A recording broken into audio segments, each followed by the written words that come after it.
마가복음 4장 21절부터 25절까지 돌아가면서 한 절씩 읽겠습니다.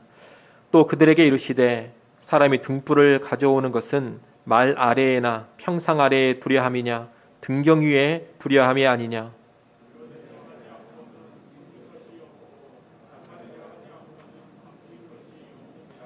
들을 게 있는 자는 들으라.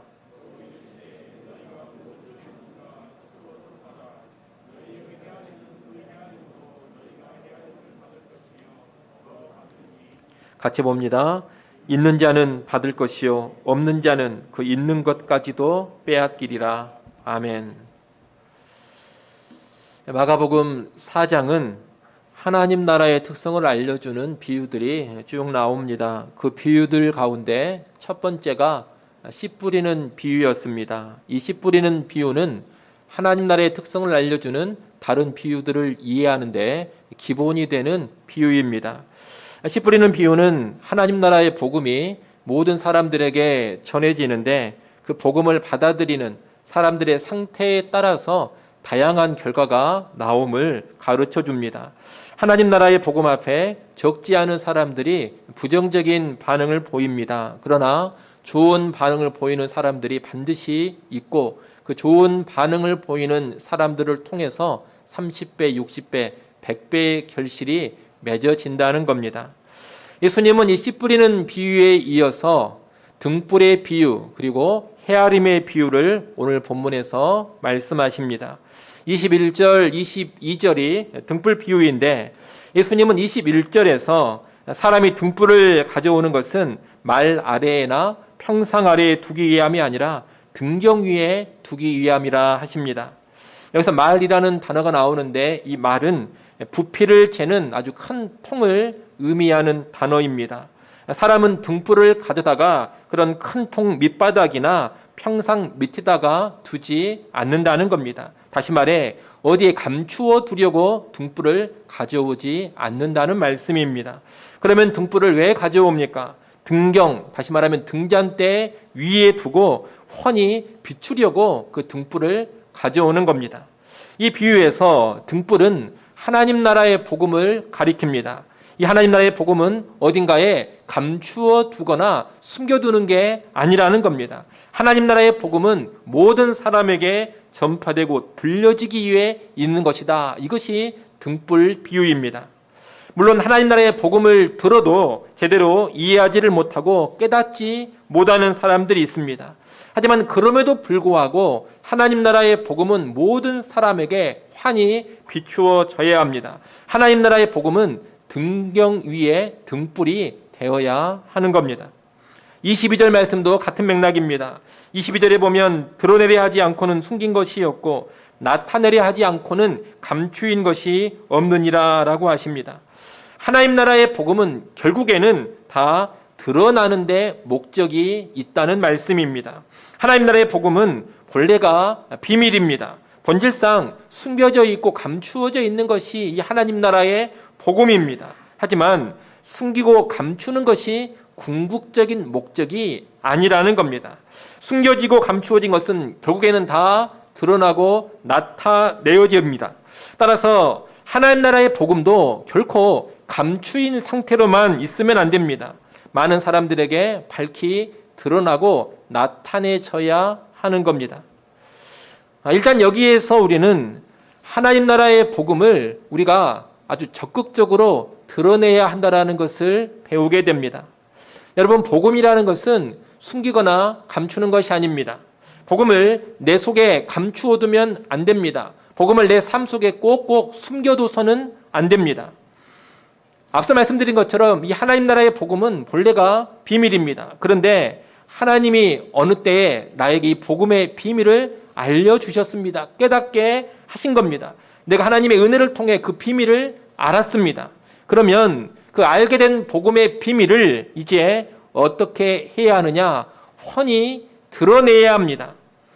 복음은 비밀이기 때문에 내가 은밀히 감추고 있어야 되겠다. 복음은 비밀이기 때문에 특별한 사람한테만 비밀스럽게 전수해 줘야 되겠다. 이러는 것이 아니라는 겁니다. 우리 어떤 생각을 해야 하느냐? 이 복음은 비밀이기 때문에 내가 알리지 않으면 다른 사람이 절대로 알 수가 없다. 그러니 내가 적극적으로 알려야 되겠다. 이렇게 생각하고 복음의 비밀을 적극적으로 알려야 하는 겁니다. 만약 그렇게 하지 않는다면 나는 등불을 말 아래에나 평상 아래에 두는 그런 어리석음을 범하고 있는 겁니다. 여러분, 등경 위에 등불을 두듯이 내가 가지고 있는 하나님의 복음을 적극적으로 알리고 선포하시기를 바랍니다. 비추고 알려야 하는 것이 복음입니다. 그러니 여러분이 있는 곳에서 복음을 적극적으로 증거해야 할 것입니다. 여러분이 직장 생활을 하신다면 여러분의 직장에서 복음을 전해야 합니다. 주변 직장 동료들에게 하나님의 아들 예수 그리스도에 관해서 알려줘야 합니다. 예수 그리스도가 누구신지, 예수 그리스도가 어떤 일을 하셨는지를 전해야 합니다. 또 예수를 믿어야지만 죄 사함 받고 천국 하나님 나라에 들어갈 수 있음을 알려줘야 합니다. 이런 것을 여러분의 삶을 통해서 증거해야 되고 특별히 입술을 열어서 증거해야 합니다. 그래서 주변 사람들이 여러분의 삶과 입술의 증언을 통해서 하나님 나라의 복음을 보고 들어야 하는 겁니다. 물론 복음에 반응이 없는 그런 사람들도 많을 것입니다. 누군가에게 복음은 여전히 감추어져 있을 수 있습니다. 누군가에게 이 복음은 여전히 비밀로만 다가올 수 있습니다. 깨달아지지 않는 겁니다. 하지만 이 복음이 어떤 사람에게 가려져 있다고 해서 내가 복음 자체를 감추거나 숨겨서는 안 됩니다. 그 사람의 상태와 상관없이 나는 일단 복음을 드러내야 하는 것이고 그 사람의 모습과 상관없이 나는 일단 복음을 나타내야 하는 겁니다. 등불을 다시 한번 생각해 보십시오. 여러분, 이 등불은 여하튼 등경 위에 둬야 하지 않겠습니까? 사람이 눈을 감아버린다면, 사람의 눈을 감고 있다면 그 사람에게 등불은 비춰지지 않을 겁니다. 하지만 그렇다고 해서 내가 등불을 등경 위에 두지 않고 저 사람은 눈을 감고 있으니까 나는 이 등불을 평상 아래에 둬야 되겠다, 말 아래에 숨겨버려야 되겠다, 이렇게 하지는 않는 겁니다. 눈을 뜨고 있느냐 감고 있느냐 그것은 그 사람의 책임입니다. 등불을 가지고 있는 나의 책임은 뭐냐? 그 사람이 눈을 감고 있든 뜨고 있든 등경 위에 등불을 두는 것, 여러분, 이것이 나의 책임입니다. 여하튼 나는 가지고 있는 등불을 등경 위에 두고 훤히 비추어지게 해야 한다는 겁니다. 그래서 우리는 다른 사람들이 믿든지 안 믿든지 듣든지 안 듣든지 복음을 전하는 겁니다. 눈을 감고 보지 않고 귀를 막고 듣지 않는 사람들이 많다더라도 우리 편에서는 최선을 다해서 복음의 빛을 비추는 것, 복음을 전하고 가르치는 겁니다. 그것이 복음의 등불을 가지고 있는 신자의 합당한 태도입니다. 그런 여러분도 주변의 사람들의 반응과 상관없이 삶의 현장에서 복음을 전할 수 있기를 바랍니다. 침묵하지 마십시오. 올바른 삶 가운데 입을 열어서 복음을 전하고 예수를 증거하는 그런 성도들이 꼭 될 수 있기를 바랍니다. 나아가서 성도 개개인만이 아니라 교회 역시 복음을 감추거나 숨기지 않아야 합니다. 교회는 복음의 등불을 맡은 하나님의 기관입니다. 그러니 교회가 이 복음을 감추거나 숨겨서는 안 되는 겁니다. 교회는 자기가 가지고 있는 이 복음의 등불을 등경 위에 두고 비춰야 합니다. 등경 위에 등불이 있으면 그 집에 들어오는 사람은 누구나 쉽게 그 등불을 발견할 수가 있습니다. 등불을 찾으려고 애를 쓰지 않더라도 등경 위의 등불은 바로 보이는 법입니다. 그처럼 사람들이 교회로 들어오면 무엇보다도 먼저 복음을 바로 접할 수 있어야 합니다. 물론 이 복음 앞에 사람들의 반응은 다양할 것입니다. 부정적인 사람들도 많을 겁니다. 하나님 없이 스스로 왕 노릇하려는 죄를 회개하고 왕이신 하나님을 인정하고 복종하라, 이것이 복음 아닙니까? 예수만이 유일한 구원자시니 예수 믿어 죄 사함 받고 구원 받아라, 여러분, 이것이 복음 아닙니까? 그런데 사람들은 이런 복음을 불편해할 수 있다는 겁니다. 어떤 사람들은 이런 복음을 듣고 아주 부정적인 감정을 가질 수 있고 심하면 적대적인 감정을 가질 수도 있습니다. 그래서 어떤 교회는 죄라든가 회개라는 말을 전면적으로 드러내지 않으려고 합니다. 죄를 회개하라, 예수를 믿어야지만 구원받는다, 이런 이야기를 대중적인 자리, 많은 사람들이 모여있는 자리에서는 되도록 안 하려고 하는 그런 모습을 보이는 교회도 있다는 겁니다. 하지만 여러분, 이런 교회의 모습은 제대로 된 교회의 모습이 아닙니다. 교회는 복음을 등경 위에 둬야 합니다. 교회는 복음을 처음부터 훤히 드러내야 하는 기관이라는 겁니다. 그래서 교회의 강단에서는 하나님의 복음이 늘 직접적으로든 간접적으로든 선포가 되어지고 있어야 합니다. 교회 처음 온 사람들도 복음을 최대한 빨리 들을 수 있어야 되고 최대한 빨리 접할 수 있어야 합니다. 저는 예전에 한 권사님의 하소연을 들은 적이 있습니다. 이 권사님이 남편을 잘 설득해가지고 주일 오전 예배만 참석하기로 하고 그 남편을 데리고 교회를 왔습니다. 남편이 약속을 잘 지켜가지고 1년간 꾸준히 주일 오전 예배를 참석을 했습니다. 그런데 그 권사님이 저에게 와서 상담을 하는 겁니다. 무슨 내용으로 상담을 했느냐? 목사님, 제 남편이 이 교회를 1년간 꾸준히 다녔는데 복음을 들은 적이 한 번도 없습니다. 주일 예배 시간에 복음 설교가 한 번도 나오지를 않습니다. 죄 이야기도 안 하시고 회개라는 말씀도 안 하시고 천국 지옥 이야기도 안 하십니다. 아마 앞으로도 계속 그럴 것 같습니다. 우리 남편이 우리 교회를 주일 오전 예배만 10년을 다닌다 하더라도 복음을 한 번도 못 들을 것 같습니다. 계속해서 남편과 함께 이 교회를 다녀야 합니까? 이런 고민을 가지고 상담을 하시는 겁니다. 간단한 조언을 해드렸습니다만 여러분, 제 마음이 많이 무거웠습니다. 이런 교회가 아직은 많지는 않겠습니다만 현대교회 강단에서는 복음이 점점 사라져가는 추세입니다. 복음 자체가 교회 안에서 사라져가는 모습도 있고, 많은 사람이 모인 설교 자리에서는 직설적인 복음은 하지 말라, 그런 권면도 많이 들려지고 있는 그런 시대입니다. 그러나 여러분, 교회가 교회다우려면 교회 강단에서 복음이 언제나 직접적으로든 간접적으로든 선포가 되어지고 있어야 합니다. 또 예배 시간에 여러 순서를 통해서도 복음이 전해지고 있어야 합니다. 그래서 예배에 참석하면 그 예배 자체를 통해서도 죄사함의 복음, 구원의 복음에 관해서 들을 수 있어야 하는 겁니다. 그뿐만이 아니라 교회 주일학교, 부서와 기관, 구역에서도 하나님 나라의 복음이 늘 가르쳐지고 있어야 합니다. 이를 통해 교회 안에 있는 모든 사람들이 아주 쉽게 복음을 들어야 되고 아주 쉽게 복음을 접해야 합니다. 그것이 등경 위에 복음의 등불을 두고 있는 교회의 올바른 모습인 것입니다. 교회를 왔는데 예를 써야지만 복음을 들을 수 있다, 찾고 찾아야지만 복음을 발견할 수 있다, 여러분, 그러면 그것은 비극인 것입니다. 교회 안에서만 그러는 것이 아니라 교회 밖을 향해서도 교회는 복음을 잘 전해야 합니다. 세상을 향해서도 복음의 등불을 훤히 비추어야 한다는 겁니다. 간단히 말하면 복음 전하며 전도해야 한다, 이 말입니다. 물론 교회는 구제를 비롯한 다양한 방식으로 세상을 섬겨야 합니다. 교회만의 이기주의에 빠져서도 안 되고 교회가 공공성을 잃어버려서도 안 됩니다. 사회적인 책임도 잘 감당해야 합니다. 하지만 여러분, 교회는 그 어떤 섬김보다도 복음 전파의 섬김을 통해서 세상을 가장 잘 섬기는 법입니다. 이것은 코로나 상황에서도 마찬가지입니다. 코로나 상황에서 교회가 세상을 위해 할 수 있는 일들이 많이 있습니다.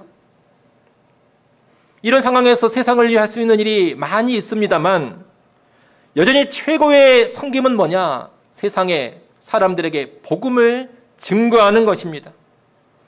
교회가 코로나 상황에서 비방을 받고 욕을 먹다 보니까 복음을 못 전하겠다, 이런 이야기가 많이 나옵니다. 복음을 전할 때가 아니라 구제를 해야 될 때이고 공공성을 회복해야 될 때이고 많은 섬김을 보여줘야 할 때이다, 이런 이야기들이 많이 나오고 있습니다. 하지만 여러분, 절대 그런 생각에 매몰되면 안 됩니다. 물론 당연히 섬겨야 됩니다.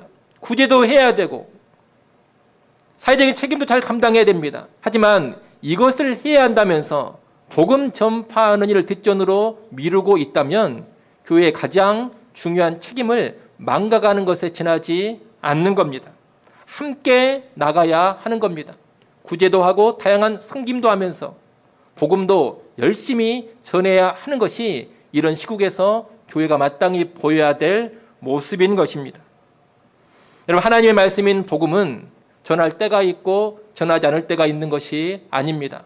하나님은 분명히 말씀하십니다. 때를 얻든지 못 얻든지 너는 말씀을 전파하라, 복음을 전하라. 그렇게 하나님은 명령을 하셨습니다. 그런 이런 상황이라 해서 복음 전하는 것은 좀 뒷전으로 미뤄야 되겠다, 이런 생각에 결코 빠져서는 안 되는 것입니다. 여러분, 이런 상황 속에서도 복음의 등불은 계속해서 비추어야 합니다. 전도회별로도 여러분 전도하는 일에 계속 깨어있기를 바랍니다. 온라인을 통해서라도 복음 전할 수 있는 방법을 모색할 수 있어야 할 것입니다. 기도하면서 꾸준히 전도할 수 있는 여러 가지 방안들을 모색해야 합니다. 그리고 여건이 좋아진다면 더욱더 효과적이고 열정적인 복음 전도에 들어질 수 있어야 할 것입니다. 여러분, 교회는 교회 안을 향해서나 교회 밖을 향해서 언제나 복음을 전하고 복음을 가르쳐야 합니다. 복음의 등불을 언제나 등경 위에 두고 있어야 합니다. 절대로 복음을 말 아래나 평상 아래에 둬서는 안 됩니다. 이를 꼭 기억하시고 우리 교회는 복음 전파에 더욱더 깨어있는 복음의 등불을 등정 위에 확실히 두는 그런 교회로 설 수 있기를 바랍니다. 예수님은 이렇게 등불 비유를 통해서 복음은 감추어지지 않고 드러나는 것임을 말씀하셨습니다. 그리고 23절에서 들을 귀 있는 자는 들으라 하십니다. 하나님 나라의 복음은 어떤 특별한 사람에게만 선포되는 것이 아닙니다. 모든 사람에게 선포되고 전해집니다. 그러나 복음의 소리가 아무리 강하게 울려 퍼진다 하더라도 사람의 귀를 막고 있으면 아무런 의미가 없습니다. 소리에 문제가 있는 것은 아닙니다. 뭐가 문제입니까? 귀를 막고 있는 것이 문제입니다. 귀를 열고 마음을 열고 듣는다면 하나님 나라의 복음을 알 수가 있습니다. 하나님 나라의 비밀을 깨달을 수 있는 겁니다. 드러나는 복음을 귀를 열고 듣는다면 이해할 수가 있습니다. 그래서 예수님은 들을 귀 있는 자는 들으라, 이렇게 말씀하시는 겁니다. 그리고 바로 이어서 헤아림의 비유를 말씀합니다. 본문 24절, 25절이 헤아림의 비유입니다. 24절, 25절 말씀을 우리 같이 한번 읽어보겠습니다. 함께 읽습니다. 또 이르시되 너희가 무엇을 듣는가 스스로 삼가라. 너희의 헤아리는 그 헤아림으로 너희가 헤아림을 받을 것이며 더 받으리니 있는 자는 받을 것이요 없는 자는 그 있는 것까지도 빼앗기리라. 아멘. 예수님은 먼저 너희가 무엇을 듣는가 스스로 삼가라, 이렇게 말씀합니다. 이 말씀은 너희가 듣는 것에 주의하라는 말입니다. 여러분, 어떤 내용은 한 귀로 듣고 한 귀로 흘려버려도 아무런 문제없는 것들이 있습니다. 들어도 그만이고 안 들어도 그만인 그런 내용들, 그런 지식들이 세상에는 많습니다. 그런 것들은 우리가 크게 주의할 필요가 없습니다. 하지만 하나님 나라에 관한 내용은 그렇지가 않습니다. 이 하나님 나라의 복음은 내가 어떻게 대하느냐에 따라서 내 영원한 인생이 달라집니다. 천국과 지옥이 결정됩니다. 영원한 축복과 영원한 저주가 복음 앞에 내 반응에 따라 결판납니다. 그래서 예수님은 하나님 나라에 관한 내용을 말씀하시면서 무엇을 듣는가 스스로 삼가라, 이렇게 말씀합니다. 각별히 주의해서 들으라는 겁니다. 이 하나님 나라의 복음은 우리가 헤아리는 그 헤아림으로 헤아림을 받게 하고 더 받게 합니다. 만약 하나님 나라의 복음을 듣고 무시한다면 하나님도 나를 무시하고 더 나아가 멸시할 것입니다. 하나님 나라 복음을 내가 대적한다면 하나님은 나를 대적하시고 나아가 진멸하실 겁니다. 그러나 복음을 귀하게 여기고 받아들인다면 하나님은 나를 존귀하게 대하시고 영광스럽게 하실 겁니다. 복음을 소중히 여긴다면 하나님은 나를 소중히 여겨 주실 겁니다. 이것이 바로 너희가 헤아리는 그 헤아림으로 헤아림을 받으리라는 말씀의 의미입니다. 다시 말해, 내가 복음을 어떻게 대하고 다루느냐에 따라서 하나님도 그대로 나를 대하시고 다루어 주신다는 겁니다. 이런 가운데 있는 자는 받을 것이요 없는 자는 그 있는 것까지도 빼앗기게 됩니다. 하나님 나라 복음에 긍정적으로 반응하는 사람들, 적극적으로 반응하는 사람들은 더 많은 것을 받아서 더 풍성하게 누리게 될 것입니다. 그러나 부정적으로 반응하는 사람들은 그나마 가지고 있던 것까지 다 빼앗기게 됩니다. 가면 갈수록 마이너스 인생이 되다가 최종적으로는 완전히 몰락해 버리는 겁니다. 이것이 헤아림의 비유인데, 이 헤아림의 비유는 하나님 나라의 복음 앞에서 우리를 근신하게 합니다. 야, 이 복음은 정말 대충 받을 것이 아니로구나. 이 복음은 가볍게 대할 것이 아니로구나. 이런 경각심을 갖게 만들어준다는 겁니다. 내가 이 복음을 대하고 다루는 대로 하나님이 그대로 나를 대하고 다루신다고 합니다. 그러니 여러분이 복음 앞에 얼마나 근신하여 깨어 있어야 하겠습니까? 복음을 대하는 것이 나의 영원한 운명을 좌우하니 얼마나 신중하게 복음 앞에 서야 하겠습니까? 여러분, 절대로 하나님 나라의 복음에 냉담하지 않기를 바랍니다. 복음을 무시하지 마십시오. 복음을 하찮게 여기지 마십시오. 특별히 교회에 오래 다니신 분들은 복음을 들을 때에 늘 듣는 소리 아니냐, 뻔한 소리 아니냐, 절대로 그런 생각 가운데 가볍게 여기면 안 됩니다. 이 복음은 받아들이면 생명이요, 거부하면 사망입니다. 받아들이면 영생이요, 거부하면 영벌입니다. 받아들이면 영원한 축복이요, 거부하면 영원한 저주입니다. 이 세상에서 영혼을 좌우하는 소식, 영혼을 결정짓는 선포는 오직 복음뿐입니다. 그러니 여러분, 하나님 나라의 복음을 귀히 여기시고 기쁨으로 받아들이십시오.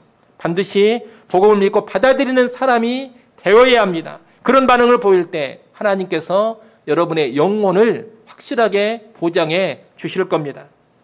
나아가 이 하나님 나라와 복음을 열렬히 추구하시고 우선적으로 추구하십시오. 그러면 주께서 그대로 갚아주시고 더 넘치도록 갚아주실 겁니다. 요즘 사람들을 보면 주식이라든가 비트코인 같은데 투자를 많이 합니다. 또 부동산 투자에도 큰 관심을 갖고 있습니다.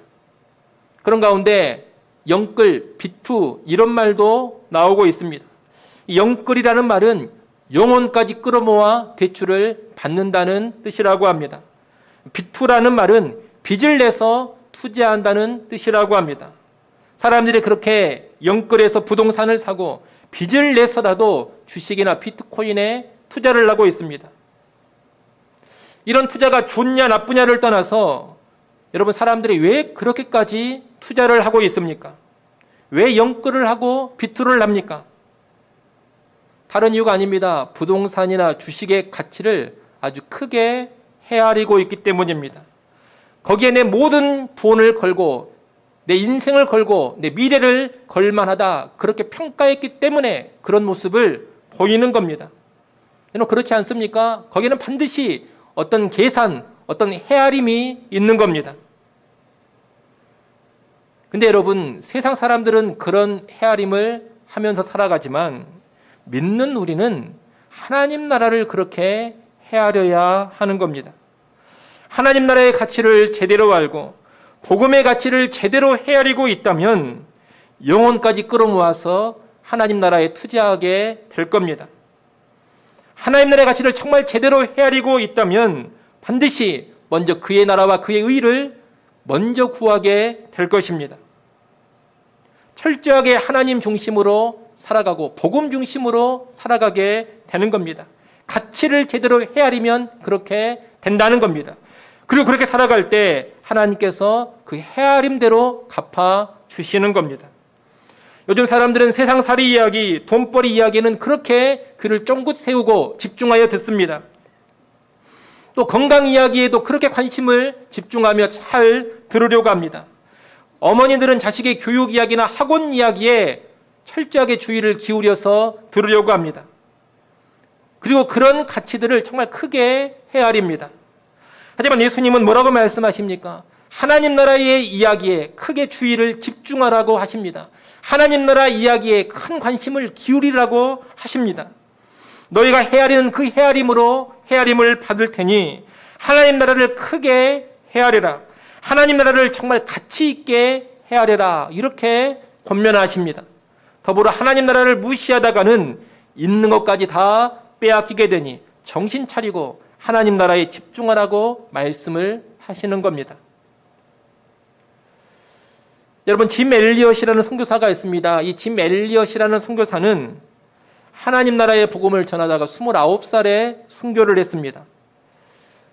29이라는 젊은 나이에 순교를 했으니 참 허망한 인생이다 이렇게 생각할지 모르지만 그는 생전에 이런 글을 남겼습니다.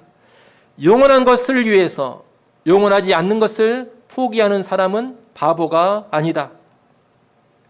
쉽게 말하면 썩어질 것을 포기하고 영원한 것을 추구하는 사람은 바보가 아니라는 겁니다. 세상 사람들은 하나님을 위해 산다, 복음을 위해 산다, 하나님 나라를 위해 살아간다 그러면 바보 같다고 합니다. 그런 것이 무슨 소용이 있냐고 합니다. 고생하고 수고하고 때로 순교까지 감수하면서 하나님 나라를 위해 살고 있으면 세상 사람들은 그 모습을 보면서 불쌍하다고 합니다. 짠하다고 합니다. 하지만 여러분, 천만의 말씀입니다. 그것은 영광스러운 일입니다. 헤아리는 대로 헤아림을 받는다 했습니다. 이 원리에 비추어 보면 하나님 나라를 귀하게 여기고 복음을 가치 있게 헤아리며 사는 것은 헛된 일이 아닙니다. 이것은 정말로 복된 일입니다. 그렇게 사는 것이 최고의 지혜라고 말할 수가 있습니다. 오히려 하나님 나라를 하찮게 여기고 돈이나 주식이나 부동산 같은 것을 최고로 여기며 살아가는 사람들, 여러분, 그런 사람들이 바보 중에 바보입니다. 그들 역시 헤아리는 대로 헤아림을 받을 것이기 때문입니다. 여러분, 헤아리는 대로 헤아림을 받습니다. 그러니 하나님 나라와 하나님 나라의 복음을 크게 헤아리시고 가치 있게 헤아리시기 바랍니다. 그런 헤아림 가운데 하나님 나라를 받아들이시고 하나님 나라를 위해서 인생을 투자해 가십시오. 내가 헤아린 그대로 하나님이 갚아주실 겁니다. 영원한 생명과 영원한 영광과 영원한 상급으로 갚아주실 것이고 복에 복을 더하여 갚아주실 겁니다. 우리 모두가 반드시 그런 헤아림 가운데 그런 축복된 삶으로 나아갈 수 있기를 소원합니다. 이제 말씀을 정리하겠습니다. 우리는 오늘 예수님께서 하나님 나라에 관해 가르치신 두 가지 비유를 봤습니다. 등불 비유는 하나님 나라의 복음은 감추어지거나 숨겨져서는 안 된다는 것을 가르쳐 줍니다. 모든 사람에게 밝히 드러나야 하고 또 결국은 밝히 드러나게 되는 것이 하나님 나라의 복음이라는 겁니다. 헤아림 비유는 이 하나님 나라 복음을 어떻게 받아들이느냐에 따라서 우리의 삶이 좌우된다라는 것을 가르쳐 줍니다. 내가 하나님 나라의 복음을 헤아리는 그대로 나 역시 하나님께 헤아림을 받게 되고 더 받게 됩니다. 하나님 나라의 복음을 귀히 여기며 수용한다면 영원한 생명을 얻을 것입니다. 또한 하나님 나라와 복음을 가장 가치 있게 여기면서 살아간다면 영원한 영광과 상급을 넘치도록 받아 누릴 것입니다. 그런 여러분, 하나님 나라의 복음을 최고의 가치로 여기며 수용하시기 바랍니다. 그리고 그 하나님 나라의 복음을 나의 것으로 수용했다면 그 복음을 위해서 살아가시기 바랍니다. 특별히 복음의 등불을 감추지 마시고 등경 위에 두고 비추는 그런 삶에 힘써 들어질 수 있기를 간절히 소원합니다. 기도하겠습니다. 하나님 아버지, 등불 비유와 헤아림의 비유를 보았습니다. 하나님 나라의 복음은 지금도 숨겨지지 않고 선포되고 있습니다. 이 복음 앞에 우리가 삼가 귀 기울여 듣게 하여 주시옵소서. 복음의 가치, 하나님 나라의 가치를 제대로 알고 헤아리게 하여 주시옵소서. 썩어질 것에 정신 팔려 눈물지 않게 하시고 하나님 나라와 복음의 가치를 제대로 헤아리며 살게 하여 주시옵소서. 이 복음을 수용하여 영원한 생명 누리게 하시고 또한 하나님 나라를 위해 살아가며 영원한 상급을 풍성히 받아 누리게 하여 주옵소서. 무엇보다 이 땅을 살아가며 복음의 등불을 등경 위에 두고 비추는 삶 살게 하여 주옵소서. 예수님의 이름으로 기도드리옵나이다. 아멘.